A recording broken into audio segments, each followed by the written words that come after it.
Antum harus berubah, kata Allah SWT, innallaha la yughayyiru ma biqaumin hatta yughayyiru ma bi anfusihim.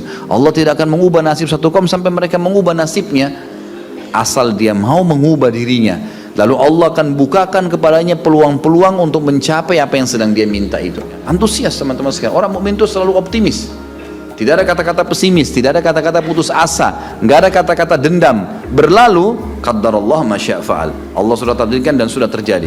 Teman-teman, hanya karena kasus kekufuran saja, malas beribadah, tidak mau jadi orang baik. Hanya itu sederhananya. Lalu kenapa teman-teman? Apapun waswas syaitan yang mengatakan orang beriman itu susah, itu bohong semuanya. Demi Allah, orang beriman itu bahagia, tenang, bisa mendapatkan semua dunia. Allah janjikan, tidak mungkin salah. Kita melihat orang-orang yang tinggal di Timur Tengah, Allah berikan kekayaan. Banyak orang di Indonesia juga, orang di Asia Tenggara yang memang beriman sama Allah banyak.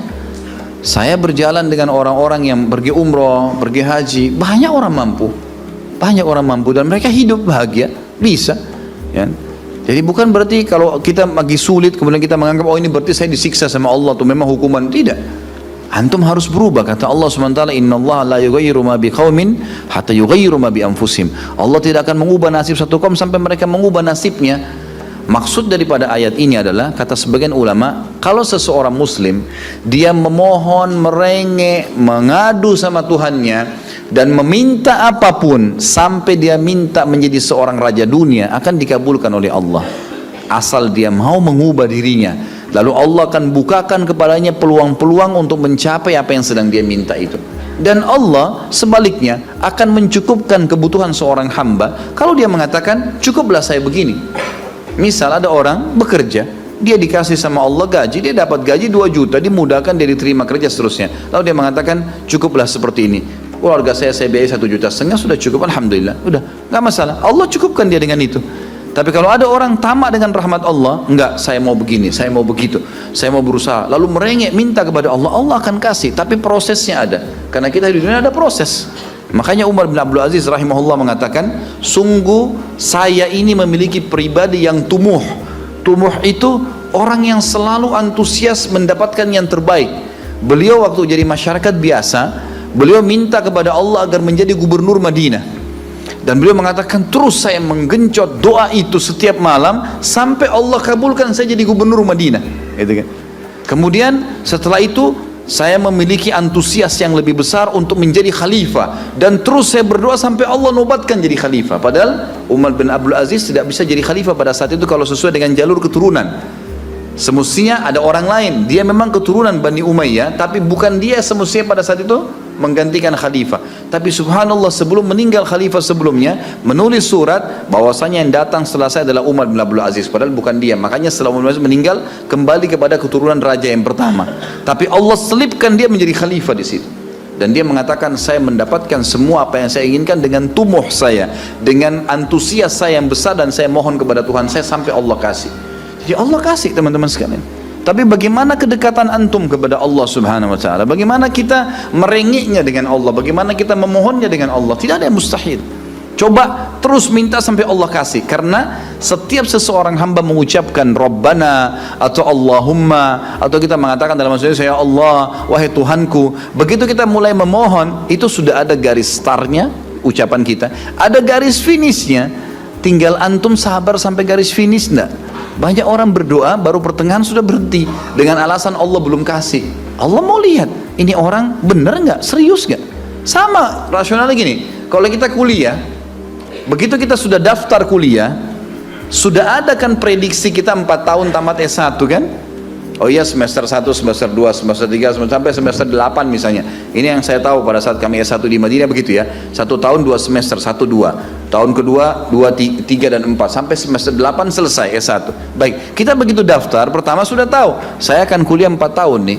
Kalau saya lulus selama 4 tahun saya akan lulus menjadi S1. Kita sudah tahu kan. Kalau ada orang baru tingkat 2 sudah berhenti kuliah, dia sendiri berhenti.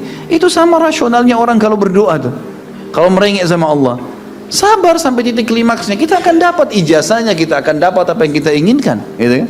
Tapi kalau orang terburu-buru, tergesa-gesa, dia tidak dapat. Jadi selalu tamak terhadap rahmat Allah, dan itu bagian daripada ibadah. Allah SWT menyuruh kita tamak dengan rahmatnya, ya. Kita disuruh berdoa dengan khaufan wa tama'a. Khauf, takut dengan azabnya Allah, jangan masuk neraka, dan tamak terhadap rahmat Allah. Minta terus agar Allah Subhanahu wa taala memberikan kepada kita rahmat yang luas, ditambah, diberikan karunia. Antusias teman-teman sekalian. Orang mukmin itu selalu optimis.